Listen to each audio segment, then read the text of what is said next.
Hey, what's going on, everybody? Welcome to Renegade Radio episode 007, the podcast meant for those who are the square pegs in round holes and for those who just feel like you're an overall misfit. I am here with a special guest. I am really excited about this one simply because this isn't run of the mill. So I'm really hoping that you guys will be able to enjoy this. I have none other than Stephanie Crassweller, who is an online coach, and from the last 4 years, from what I understand, is specifically helping women, and then even niching further down with menopause. And I know for myself, only within the last year, I've heard maybe not even a handful. I'd probably say like 2 podcasts, one from Lewis Howes, and then somebody else from Stephen Bartlett from Diary of a CEO. Both separate, different doctors, but speaking on the topic of menopause, and my mind was blown. So I hope everybody, whoever's listening, you guys are ready to take notes and learn from this, because I have a sneaky suspicion this is probably going to end up in 2 parts, Stephanie. So I have to schedule after this. Yes. Anyway, so I'm going to turn it over to you. Why don't you tell the folks in the audience a little bit about yourself, and then about your coaching journey, and then why you chose to specifically help women and in the menopause area, which I do find very, very unique. So take it over from there, and I'm just going to grab my coffee and let you. Perfect. Yeah, so I have been in the field since 2011. I've been doing personal training and always did nutrition on the side, kind of just like, passion project. Did my kinesiology degree, did my master's, worked in exercise therapy. I started off working with lots of chronic conditions. I didn't like working with athletes. I'm like, so you can jump a little higher. Just didn't really do it for me, right? And started working with a ton of chronic disease very early on. So COPD, diabetes, cardiovascular disease, cancer survivors, like you name it, I've worked with it in some capacity at this point. And so I worked with the health region for a while, managing all the chronic disease exercise management programs. So I did that for a couple years. Then I moved into the gym space where I was training other trainers how to be better trainers, while also pursuing my manual osteopathic therapy certification. Once I got that, then I opened my own clinic. So I was working as a manual osteopath as well as a personal trainer, did nutrition still on the side during all of this stuff, had some coaches working underneath me in terms of personal training, some massage therapists, all those kinds of things. And then, through this whole process, I was always working with women, that was the majority of my clientele.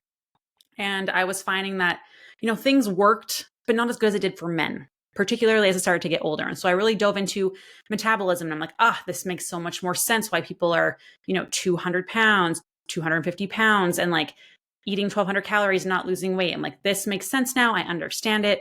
Amazing. Then I was applying it to the women that I was working with, and it worked, but again, not as great as I found it was working with men. I'm like, what the heck? It's not like every woman is a liar, right? Like there's no way everyone's tracking incorrectly or things like that. So I really dove down into hormone health and perimenopause specifically, and my mind was blown.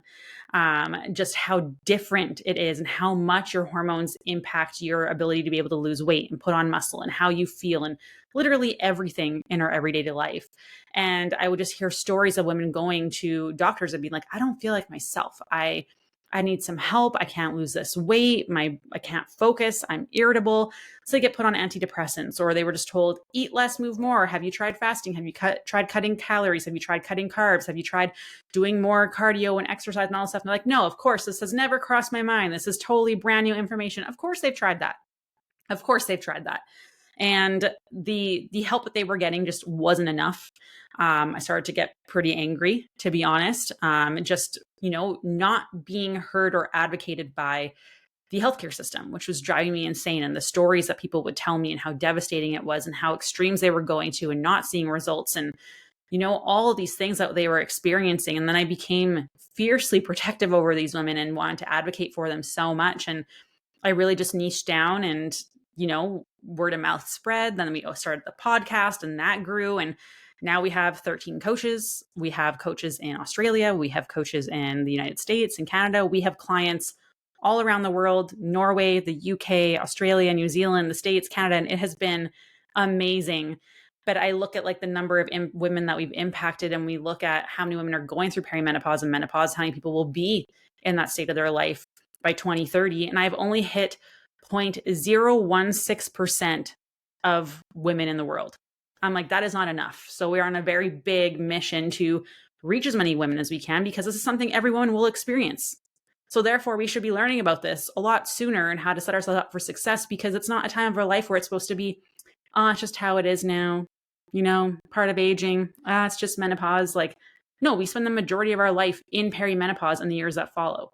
I refuse to believe that we've got like our 20s and mid 30s are like the prime of our life and then everything goes to crap. Like, I refuse to believe that is the narrative. So yeah, this is where we've niched down and really grown, and what I'm really passionate about. If you could go into a little bit, because I know there are going to be members of my audience who are not aware, because at first, like, I wasn't aware of it as like, I don't know, a few years ago, of like the difference between menopause and perimenopause. I know that separates things, like how the like estrogen is doing its weird deal, and hormones are just all over the place, and body's not metabolizing and all that other stuff. So go into like the little bit of a differences between those two, so that way we can educate people. So menopause is 1 year without a cycle. So that's like the day that you go 365 days without a cycle. That is menopause. That is the day. But the 10 to 12 years before that, you can be in perimenopause. Perimenopause is when you start to experience all the symptoms that we hear. This is where progesterone typically declines quickly first, and then estrogen goes down, but then it also goes up and down and up and down and up and down. So when we're looking at estrogen, it's like a roller coaster that goes down, but it's very erratic with these valleys and these peaks. Whereas progesterone is more of a quicker drop, and a little bit more aggressive typically, especially if someone's more stressed out. And then this is where we see, someone can be estrogen dominant and have all these typical symptoms, but they're actually low in estrogen, and it's the progesterone too low compared to estrogen, because they have to be in harmony. There's a balance between the two. And obviously, as we age, hormone production is going to decline, right? This is what happens with the follicles on our ovaries. This is anticipated, but the rate of decline and how high those peaks are and how low those valleys are can absolutely be controlled or improved. So you're not experiencing all these crazy side effects and feel not like yourself, which is a really hard thing to deal with. When you're not feeling in control of your body, that's very anxiety producing. Because like that is the one thing, we can't control a ton of things of our lives, but when we feel like we can't control our body, that is a very, very unsettling feeling. And then when you go and ask for help and they're like, this is just how it is. This is menopause. Like, that's not helpful. Like, how is that supposed to help you with your quality of life and your mental health? Like, there's a lot of implications with that. And some people, they'll have a surgery, like they'll go through surgical menopause or chemical menopause because of chemotherapy. So you don't even get to experience this slight decline. You go from some to none very, very quickly. And then you have these massive changes in how your body functions and how you're feeling and your metabolism and so many different things. But no one actually like tells you how to prepare for it. What are the things that you should be looking for? Why does estrogen even matter? What does estrogen do? What happens when it drops? How can we counteract those negative side effects? Because you're not going to get your estrogen back up all the way, right? You can take HRT to help with like symptoms and some health type precautions, but it's not going to help you with the weight loss, which is what a lot of people really are working towards, right? Is wanting to lose weight and feel healthy.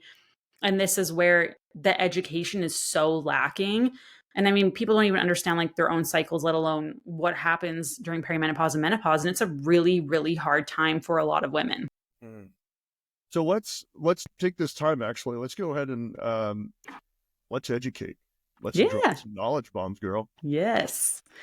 Okay, because I know I'm still learning quite a bit from just my own standpoint. And I want to bring this up too, because I've been using this phrase a lot more recently with my clients in person, and then also with just how I'm noticing things in the world.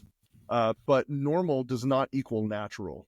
No. And so whenever some of my female clients, and they're experiencing it, and just like you said, they are, it's the brain fog, it's the fatigue, weight loss is not happening nearly as quickly.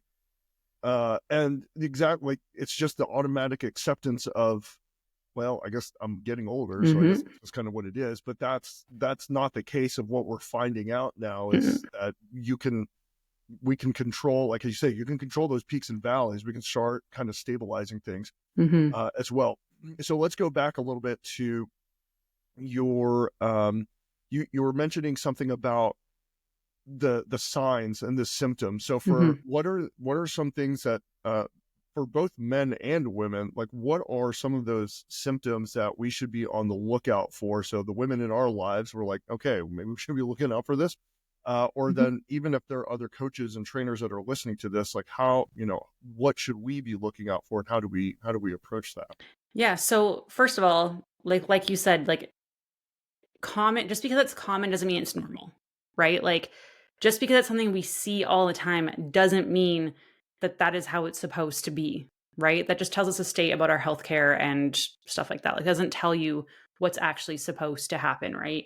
So things to really watch for are, in terms of symptoms, most of the symptoms that women get, like 80%, is going to be cognitive, where we're having mood swings, increase in anxiety, increase in depression, inability to focus. Like those kinds of symptoms are going to be the first ones to really pop up.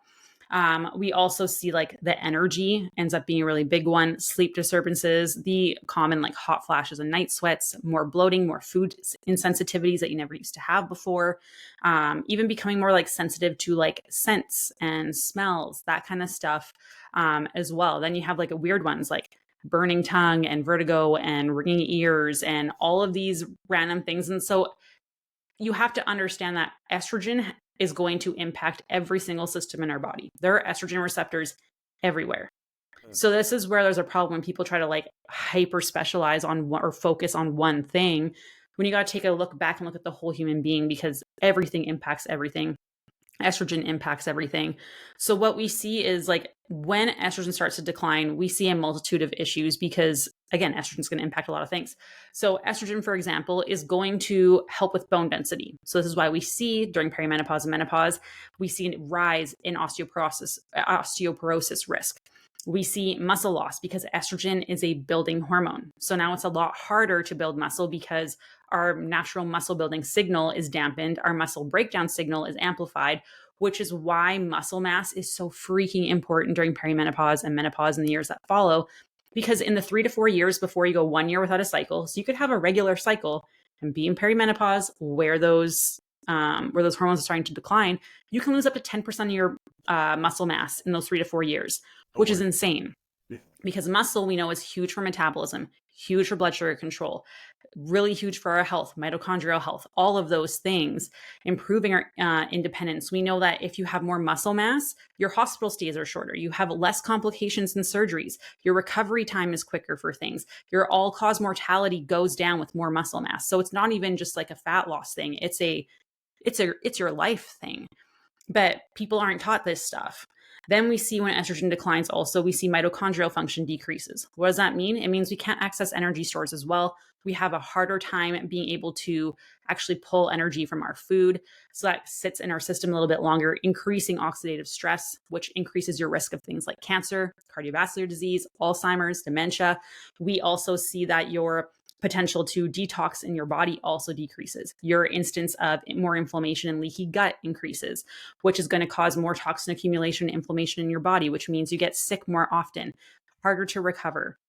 When you get sick, you get hit like harder. Like it's like, man, like I never used to feel this sick when I would get the flu or whatever it might be.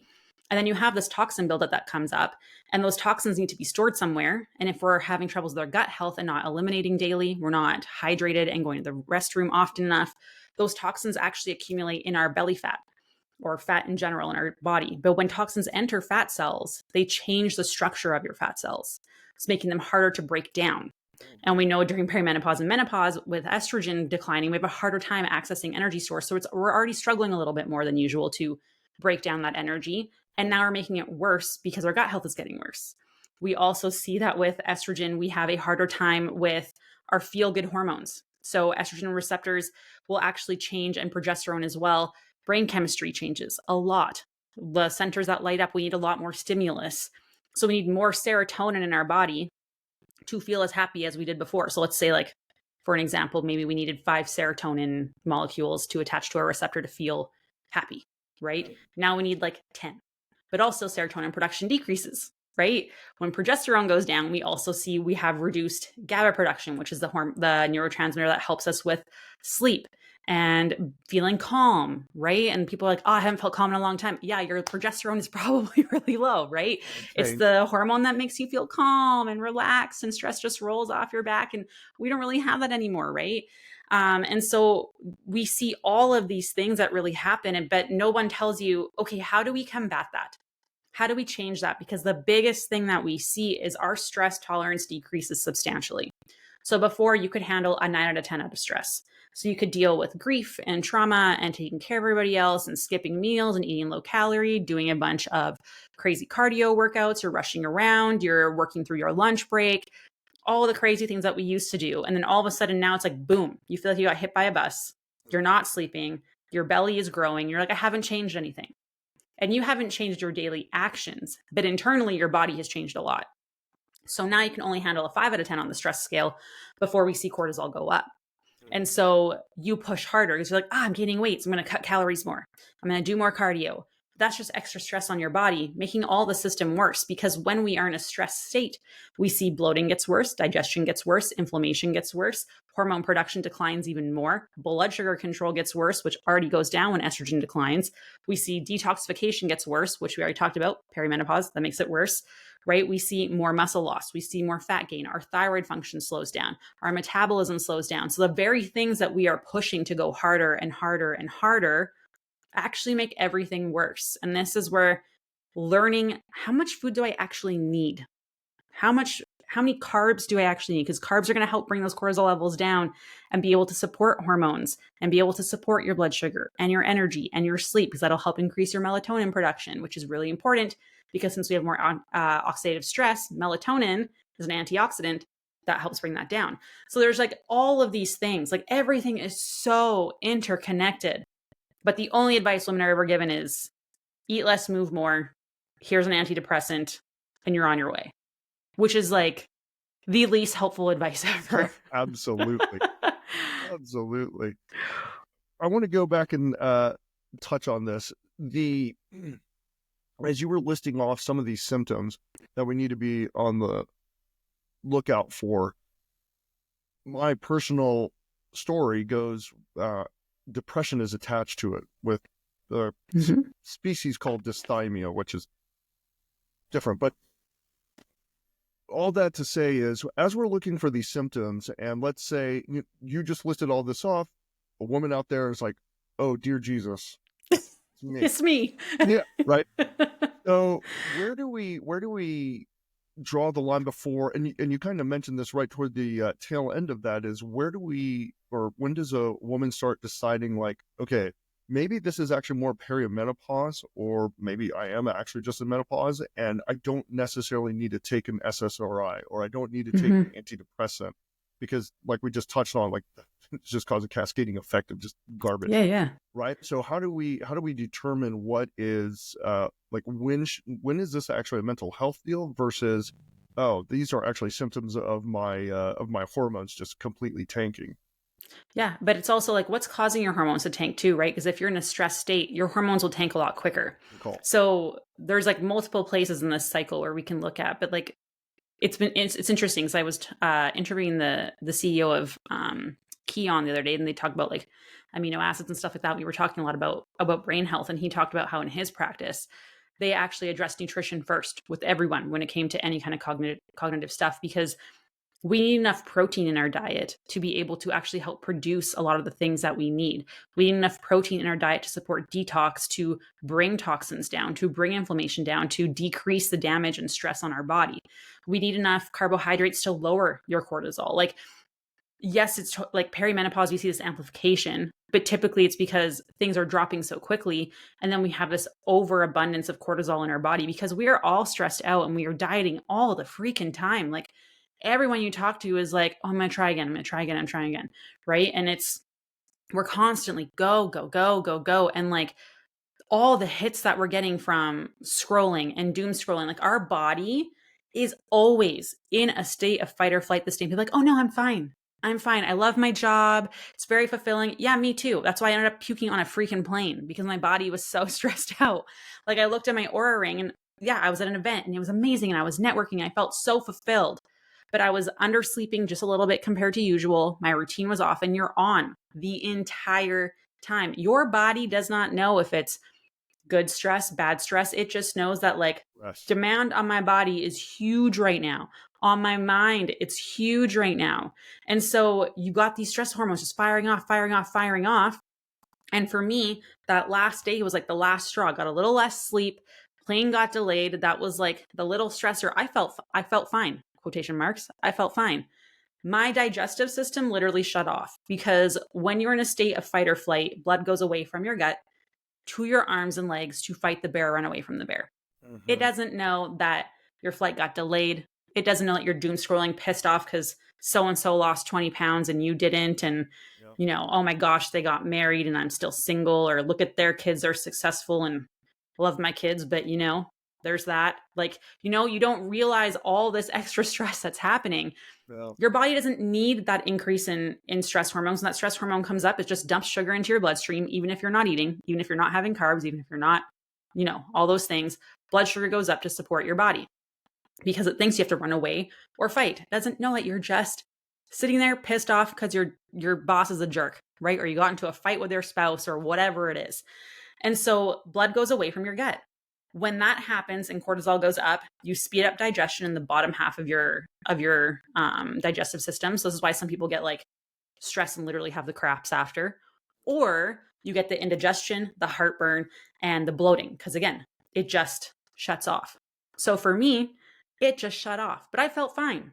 I just coming off a great weekend. I felt fine.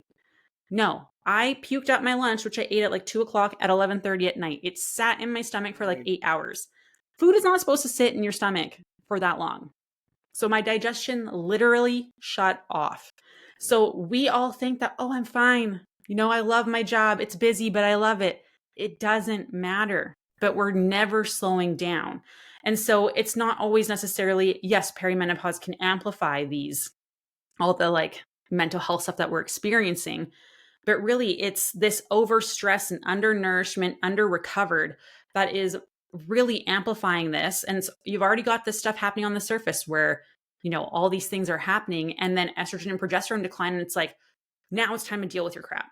Like, I have done my part. I'm wiping my hands clean. I tried to support you as best as I could. Now your stress tolerance is down.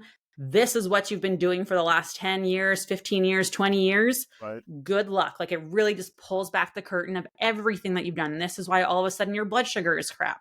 Your cholesterol levels are crap. Why your mental health is in the toilet. Why all of a sudden now you have gut health issues and you're bloating and you're gaining weight, because all of this, it's not like it happened suddenly. It's been happening for years.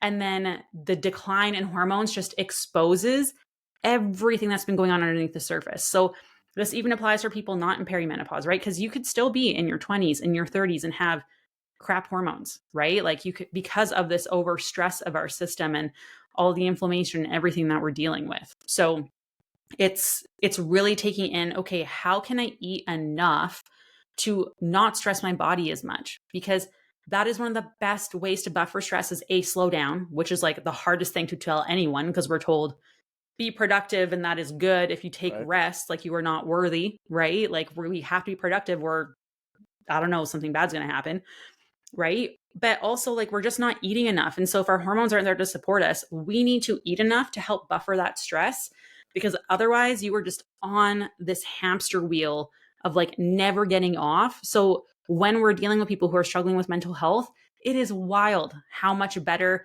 they can actually go through things and feel if they're eating enough food and getting enough carbs and getting enough protein. But at the same time, you do have to deal with like, if there were things in your past, right? But being in that less stressed state makes you in a much better position to be able to actually handle the therapy side of things. Because some people don't want to do that because they're so worried that if I stop, I do not know if I will be able to get like going again. That's really what it is. People are so afraid that if I stop, if I slow down, I don't know if I'm gonna be able to get back up, if I'm gonna be able to build that momentum up. Like, so I'm just gonna, ignore it and keep going, right? This is slightly off topic, but I think it's pertinent to the conversation because of how you just described it. I'm going through this process myself about identity, and there's a guy named Jamie Winship who goes through essentially, for those who are spiritual, that's great. For those who are Christians, Was he just on Taylor Welch's podcast? Oh, did you hear him? Yes. Yes, I bought his book. So Jamie, that's fantastic. And I'm telling you, Stephanie, and then for those of you who are listening, I am not associated with Jamie. I'm not associated with Identity Exchange. But I have known Jamie when I lived in Houston. Like that was our first connection back in like 2017 or whatever. And wow. He was kind of finding the fundamentals of Identity Exchange. It was more about just the voice of God. It wasn't necessarily about identity. And so a lot of the things that I run into, and then you as a coach, it's probably have run into this as well. And now I'm like learning, how do I integrate this into? Yeah, I love it. It's so fun. Now, for those of you who want to go to the deep end, look up Taylor Welch and Jamie Winship, and then sit down and have your mind blown. Yeah, and you're just going to, and I'm not going to lie, guys, you are going to watch this minimum twice. It's so good. It's so good. One, because Jamie is a really great storyteller. Two, his life is insane. Was that the first time you heard? Was on that? Is that yes? I was like, "Who is this man? I'm buying everything you've ever written." Girl, I'm going to send you. I'm going to send you some more stuff of his because I'm so excited. Oh my gosh, yeah, everything you just talked about in just that episode is not even tip of the iceberg. It's anyway. I digress. Let's help some people, shall we?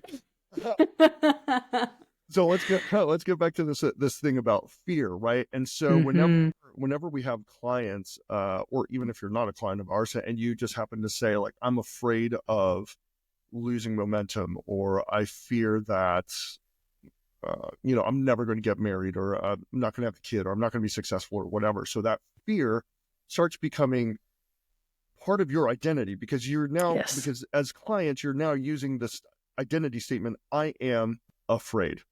And I hear it all the time. You've probably heard it all the time too, right? Too much. And what's unique about it is that one, similar to the menopause and perimenopause and being able to control things, we actually have the ability to control the fear that we've just never realized. Now, from a Christian standpoint, now we have the ability to be able to actually hand that over to Christ, and then it's done and dusted. It is kind of technically that simple, but that's not for this episode.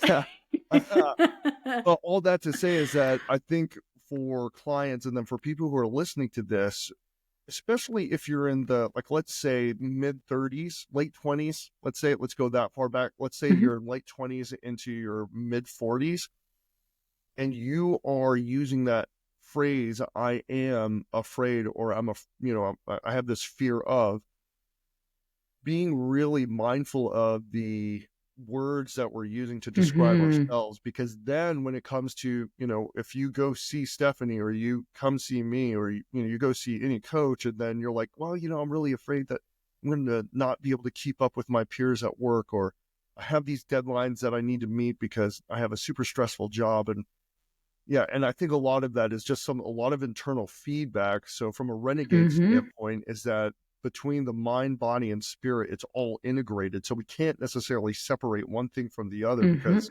our mind is going to inform our body what's happening. Yeah. Right? No, it's crazy. Like, your beliefs really do determine your actions. 100%. And you will always fall to levels of your beliefs, not to the levels of your dreams. Always. Girl, we're having episode 2. I'm so excited. We're vibing right now. I love this, guys. I don't know if it. And so this is really late in the conversation and should have happened at the top, guys. The thing where we met, or where I didn't meet Stephanie, but where I first heard of Stephanie was last April at Coaching Con in Florida, and I think you were just about to have your kid. Yeah, I was super pregnant. Just sitting up on stage. And Jason is just asking you questions, and you just look like, well, I'm about to have a kid, so I don't know how to really answer this right now. It's what it felt like. Anyway, so that's, and then I'm just, following you on Instagram and whatnot, just learning stuff about you. And then obviously the calls from the network and Mhm. whatnot. Anyway, guys, all that to say is that you should definitely be following Stephanie. She's apparently really cool, and we're about to have another episode. Okay, Stephanie, so what I want to do, I kind of want to shift gears just a little bit now that Mhm. I haven't spoken about your kid. Oh, actually, let's do Mhm. this real quick as a Yep. last little kind of nutritional deal to help our Yes. folks out. Let's crush some beliefs. I mean, let's just make people just shed a tear of have I been doing my entire life, right? Because what you and I have found as we've gone through our coaching process, and as we have learned, and you've mentioned actually several times, is about carbs.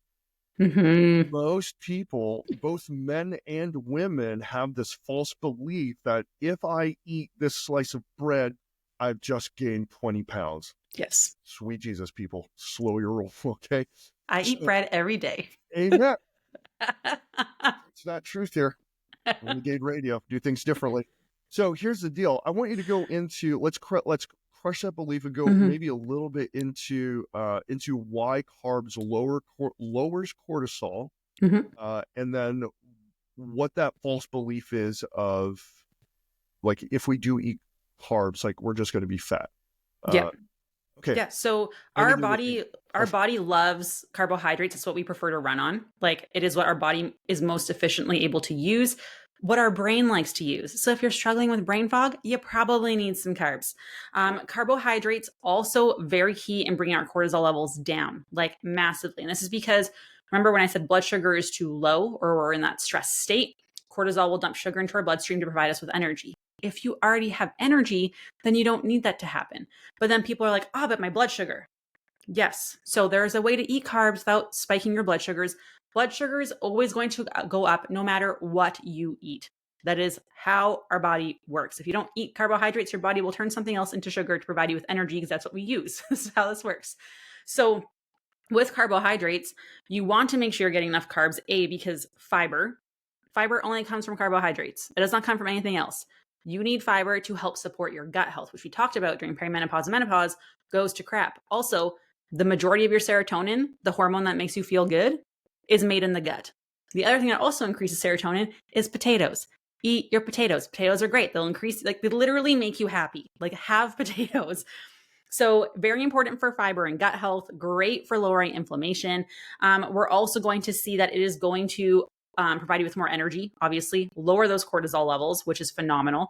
But we also know carbohydrates help support thyroid function a lot. So, if you're on a low carb diet, typically we see thyroid function doesn't do so good. And we know thyroid helps control our metabolism, how many calories our body burns at rest. So if thyroid function slows down, your body burns less calories in everything it does: exercise, sleep, resting, walking, all the things. If your body sucks at burning calories, man, is weight loss hard. So hard. So carbohydrates help you in that capacity as well. So how do I eat carbohydrates without, you know, becoming diabetic? Because everybody has heard this, right? When's the last time that you just ate like a bowl of just a white potato by itself? Literally never, right? So here's what you need to do. You need to eat the majority of your protein or veggies first to help slow that blood sugar spike, because it slows how your stomach will empty. The slower your stomach empties, you're going to feel full for longer, you'll have less cravings, and your blood sugar is more stable. So the protein and the veggies digest more slowly because there's more fiber there. There is more protein there, which takes a lot of energy to break down. And that's going to help your blood sugar will come up slightly and it'll maintain. And then it'll come down slowly. You won't have that crash where boom, now it's like I get home and as I'm eating dinner or making dinner, I'm eating my entire pantry, right? So carbohydrates present at every single meal, and try to eat most of your protein and veggies first. But then people are like, well, then how do I eat a sandwich? Because like I'm not going to eat like Split deconstruct apart. my sandwich. Yeah. I'm like, that ruins the essence of the meal. Have some like veggies and dip beforehand. Have a turkey pepperoni stick. Like it's so much easier than we think. Have a little starter salad. And people are like, oh, well, that makes sense. I'm like, yes. Like it doesn't have to be this massive thing. But then also, if you want to have the dessert, you want to have a slice of cake, you want to have some ice cream, those things will spike blood sugars a lot more. But if you have it right after a meal, the stomach contents will empty more slowly. So you're not going to have as massive of a spike and a drop, which is great because when you have that drop is when cortisol goes up. This is why having a bedtime snack with carbs, which people are just like, carbs and eating after dinner, this girl's insane. No. Hear me out. If you have carbohydrates paired with a protein or a fat and that carb has some fiber to it, it is going to bring your blood sugars up a little bit. That's going to lower your cortisol. When cortisol goes down, melatonin can be produced, which is your sleepy hormone. That helps you fall asleep. Because you paired that carb with like some fiber and some protein or fat, your blood sugar is going to be stable, which means you're not going to have this massive spike and then drop, which then wakes you up because when it drops, cortisol goes up, but then you're in fight or flight. If you're in fight or flight, your body does not want you to be asleep. It thinks that you're in danger, so it wakes you up.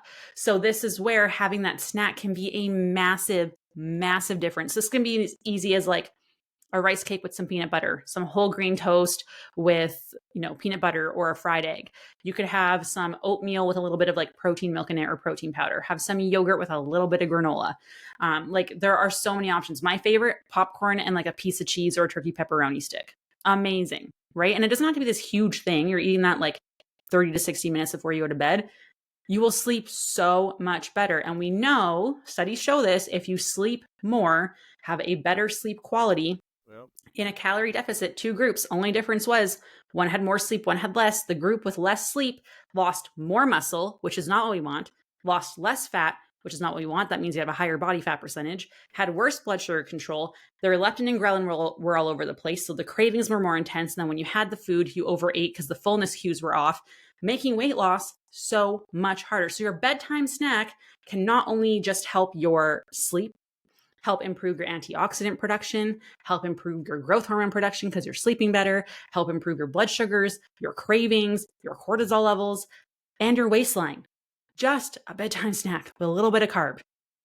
Blow your mind. Try it. I dare you. You guys heard it here first. Have your little dessert. Just make sure it's not like a massive bowl of ice cream or something. Yeah, exactly. Just follow what Stephanie said. Don't go off the rails with that. Okay, so anyway, let's shift gears just a little bit, and I think this will probably lead into what the second part we'll have to schedule. So what I find really, really fascinating is that I want to get into the business side of stuff because now what I want to hear just a little bit because I love entrepreneurial stories. Yeah. And, but I think what makes it even more fascinating is the fact that you are now a new mom. And so now that's a new element that kind of throws it in there. So, what has life been like since you've had your kid, which is, when was your kid born? I mean, he was born in July. So he's 6 months now, which is crazy. Congratulations, you've kept another human alive for 6 months. Yes. So tell us a little bit about that entrepreneurial story and then just how things have changed now that you're a mom as well and then you're a wife as well. So like how is all this as a businesswoman now? How's all that been going for you and how's it changed the evolution, so forth and so on? So my friends used to tell me that I was married to my work, which was absolutely true. I used to grind like stupid hours and just be up at all times of the night and morning messaging people, giving advice. And I love it. I genuinely love it. And then got married, which amazing. Started working a little bit less, but still, grinding, but had to like really have my systems in place to, make sure things are running smoothly, make sure I'm not feeling overwhelmed. I have like some lists and some spreadsheets and stuff like that to kind of keep me on track and pre-plan things because, you want to be present with your family. And that's one of the things that's been really tough for me is because I love my career so much. Like I literally took 4 weeks off. Like that was it after having baby. I was like, that's it. I need to work. And my husband, wow. Yeah. And my husband was like, okay. And I worked for 3 hours. I remember the first day and I came out and I was in such a good mood. I like wanted to hold my son as opposed to I have to hold my son, like it totally changed the perspective for me. And my husband was like, man, you are a lot like happier and like a better version of yourself, a better mom, a better wife when you do get to work. But for me, it's been like, okay, when I'm working. When I'm with my family, I'm with my family because otherwise it ends up being like, oh man, I'm half present with my kid because I feel guilty because I have all these things that I have to do. But then I'm working. I'm like, oh, I feel guilty because I should be with my family. And so really being able to like shut things off and, like not completely shut things off, but like I have boundaries of like during this time, my phone is face down for the next 2 hours. And, sometimes like there can be emergency type things, but like, is there such thing as a nutritional emergency? I don't really know. Right. But the biggest thing for me has been really planning and asking for help when I need it. Like, and really pre-planning everything made a big difference for me feeling good just taking 4 weeks off, which for me was like insane. I've never taken that much time off work my entire You're life. freaking out at first. Yes, absolutely. But I mean, I pre-planned a lot of my social media stuff, but I'm the one who answers on my DMs still. I still do that because like to me that's very important to have that connection with people. And if they're going to share part of their story with me, the least I can do is actually be the person responding to them, right? So I think that's really important and big for me. So that was a tough thing for me to not do as much as, because I want to help people so much. But I mean, people understand. Like, I mean, most women do have kids or, have other people in their lives, a partner, whatever, and they get it. And I'm very big on the whole stress thing and taking care of your health. And I mean, my mom never got to meet my husband. She never got to meet my son. Like, I didn't get to ask her about like her pregnancy and stuff because I lost her a few years ago. So it's like, it has really changed my perspective, and I need to take care of my health. I can't get overstressed and overrun by work either. It's really trying to find that balance, which is challenging, but I don't want my son to not have me at his wedding or be there for my grandkids or things like that, So it's really changed perspective for me, and it's made it a lot easier to say no because my values are so clear that it makes decisions very easy. Because I mean, like, let's say you're pregnant and obviously you don't want to drink alcohol. Very easy to say no to alcohol because you value the health of your child, right? It's like that with everything in life. So if you don't have those values clear, that's where decision making can be really challenging. And it's hard to say no to things. It's hard to know what to say yes to. So having a child has really changed that for me because I need to be the best version of myself for him. I also need to be the best version of myself for my clients and for my team. But that means I need to take care of myself too. I can't work the way I used to work. And I think that's okay. And I've built the systems and the team to really help support me in that. But it is challenging. It is a big mindset shift, but I do think it's one that was like really necessary. I think everything happens for a reason at the right time. Like God has a bigger plan. And Absolutely. I really do think that I met my husband and we like had a baby when we did, because I think if I would have kept working the way I was working, I would have ended up in a very similar situation to my mom of getting sick and then passing away at a younger age. So I really do think it was like God being like, okay, if you're not going to stop, we're going to make you stop. And luckily he blessed me, right, with like a nice thing for me to have to stop and not because of illness, right? And I think a lot of people don't realize that, and then they're forced to stop because they ran their body into the ground. Yeah. So exactly. Man, that's such a great perspective to be able to see it that way, because I know there's I think it was when I was still in Houston at the PT clinic. Was that there or was that the gym before? Either way, there was a client who was, I know she was kind of kidding around, but you can get that sense that maybe she wasn't, of like, the kids kind of getting in the way of the things I want to do, kind of deal. But it's, it's just refreshing to hear that that's kind of, it helped to reset value systems so that you are now able to essentially be the best coach and the best version of you possible. And that's with having to take care of another child. And it's hard. It's hard to accept that a little bit of like what that has to look like. But I really took time to sit down and like wrote down my virtues, wrote down my values, because when you aren't aligned with your values or your virtues, like if you're not working towards that or you're not really following that, that's where we feel very frustrated with ourselves. That's where like anxiety and depression and frustration really sets in, because we know what we want to live our life like. We know what we value, and we aren't in alignment with that. It is just this constant internal battle. And then you're not the best version of yourself. And it just feels like a grind against so much resistance because you aren't in alignment with what you truly value, what you truly want, what's truly important to you. But half the time we don't even know what that is. And we're just like, oh, I just feel so like chaotic, or I feel so frustrated and something just feels off. But it's because we don't even know where our alignment even is. So I took like a solid time there to really work through like, yeah, when someone talks about me in the future, when I'm gone, like what are the things that they're going to say that I valued? What are the things that I want them to say were important and were obvious? And then being able to write that stuff down, I was like, okay. Or like writing a letter to your kids.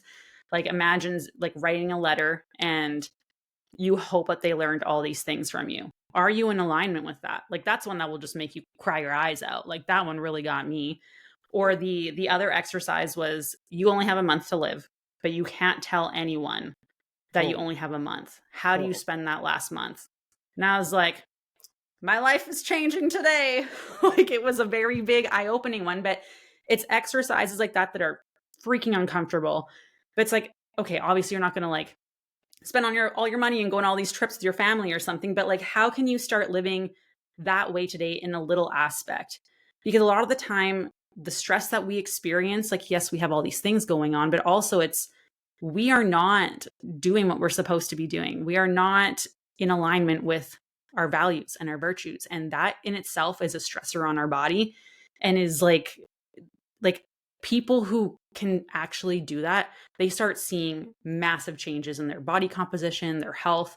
So I really do encourage a lot of people to spend time on that, because doing that after my son was born, like put so many things into perspective and made me realize things that I didn't even realize that I wanted. It's like, what's your perfect day? I'm like, my perfect day is just like sitting with my husband, with my kid outside. It's nice out. We're playing like whatever, watching him play. I'm like, that's my perfect day.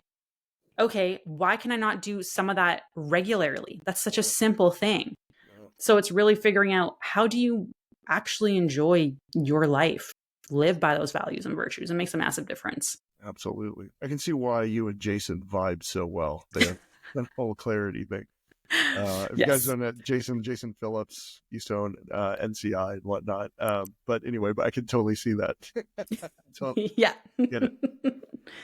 Anyway, Stephanie, I just want to go ahead and just bring this to a close and just say thank you so much for hopping on to this episode. I learned a massive amount, and I know I'm going to have to actually go back and re-listen to it myself, because I have to edit the podcast. I'm like a fire hose that way sometimes. I'm just like, and here's everything. Well, let me just go and dump all this knowledge I have. And I love it. I love it, because I think because a lot of that stuff I have heard before, but there were some new things in there. And I know that's going to help me as a coach to be able to train and help my female clients on the nutrition side. And I have more questions that I thought of, which we're not going to be able to get to. So I'm just going to leave that as a cliffhanger as well. We'll do a part 2. Yeah, absolutely. Do you have any, let's leave it this way. Like, if there is one piece of knowledge that you could give, like, let's say that all my audience are all your new clients, but there's only one piece of advice that you can give to all of them, what would that be? It's always the same. Eat your freaking carbs. I want that on a t-shirt, girl. That's awesome. Well, Stephanie, again, thank you so much. Renegade Nation, thank you for hopping on. Be sure to follow her on Instagram, and I'll tag that in the notes below. And if you guys have questions, please go to her. She is the expert. Even if you do ask me, I'm still asking her. So don't. It's just going to take longer to get back to you. So guys, be good. Happy Valentine's Day, because that's when we're yes. Yeah. Hopefully you guys enjoy your time together as well. So Renegade Nation, as always, this is Coach Steve saying, never conform.